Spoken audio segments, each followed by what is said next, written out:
The night the truth spilled onto marble floors, no one expected the most powerful men in the city to be exposed. The penthouse lights were on like a crown above the skyline, and behind those glass walls a pregnant woman stood trembling, her breath shallow, her future cracking with every passing second. The billionaire CEO who owned half the buildings below believed his wealth made him untouchable, his rage invisible, his cruelty private. For years, silence had protected him.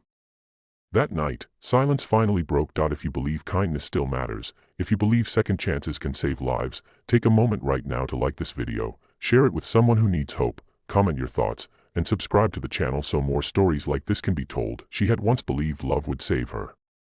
She married him when he was already powerful, already feared, already surrounded by people who nodded instead of questioned. In public, he was polished and praised, a visionary who spoke of family values and charity galas. In private, his anger arrived without warning, like a storm that never announced itself. Pregnancy did not soften him. It made him crueler. Each passing month, as her body changed and life grew inside her, his patience thinned, and his control tightened. She learned to move quietly, to breathe carefully, to apologize even when she did not know what she had done wrong. That night, the city was celebrating another one of his business victories. Champagne flowed somewhere else, cameras flashed elsewhere, but inside the penthouse the air was heavy with fear. She had dropped a glass by accident. The sound was small, harmless, but it shattered something in him. His voice rose, his presence loomed, and she backed away, one hand instinctively protecting her belly. No one could hear her. No neighbor would dare interfere. Security worked for him. The world below sparkled, unaware that above it, a woman and an unborn child were fighting for safety. Pain is not always loud. Sometimes it is the quiet understanding that help will not come.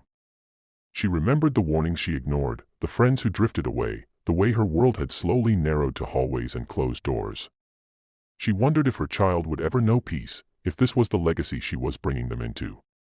Tears blurred the city lights as she stumbled toward the door, knowing escape was impossible but hoping for air, for anything that felt like life. Down on the street, engines rumbled. They were not supposed to be there. A group of bikers had stopped nearby after a charity ride, leather jackets worn and weathered, faces marked by years of road and responsibility. To most people, they looked intimidating. To those who knew them, they were protectors, veterans, men and women who had seen enough injustice to recognize it without words. One of them noticed movement high above, a silhouette at a window that did not look like celebration. Another heard a distant thud, not quite a sound but a feeling that something was wrong. They did not ask who owned the building. They did not check bank balances. They trusted instinct. Power does not always announce itself with money. Sometimes it arrives on two wheels, fueled by loyalty and a shared refusal to look away. They walked into the lobby together, calm and unafraid, their presence shifting the air. Security hesitated. Phones were raised. Someone whispered a name they all knew, a name that usually made people step aside. This time, it did not work. The bikers moved forward, not with violence, but with certainty, the kind that comes from knowing why you stand where you stand. Upstairs, the door opened at the moment she thought she would collapse. The room froze, not because of shouting, but because of witnesses. Strangers, yes, but also mirrors. Men and women who saw what was happening and did not pretend otherwise. The billionaire's authority shrank under their gaze. For the first time, his wealth could not buy silence. His reputation could not erase fear from the room.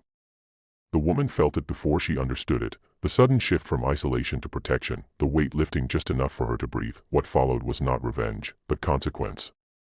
Calls were made. Lights flashed outside. The story moved faster than money ever could. By morning, the city that once admired him was asking questions. The woman was safe, wrapped in a blanket, hands steady at last as she felt her child move. She did not feel victorious. She felt alive. That was enough. In the weeks that followed, the truth continued to surface. People spoke who had been silent for years. Power lost its shine when exposed to daylight. The bikers did not seek attention.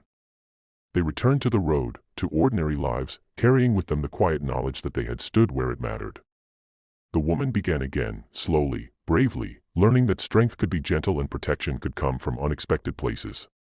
She learned that fear does not have to be permanent, and that survival can become purpose. Just before the ending, Take a moment and comment one word that this story made you feel. Your voice matters more than you know. Months later, she stood in a small apartment filled with morning light, her newborn sleeping peacefully against her chest. The city sounded different now, less like a threat and more like a promise. She thought about the night everything changed, about the people who walked in when no one else dared, about the simple, radical act of caring. The world had not become perfect.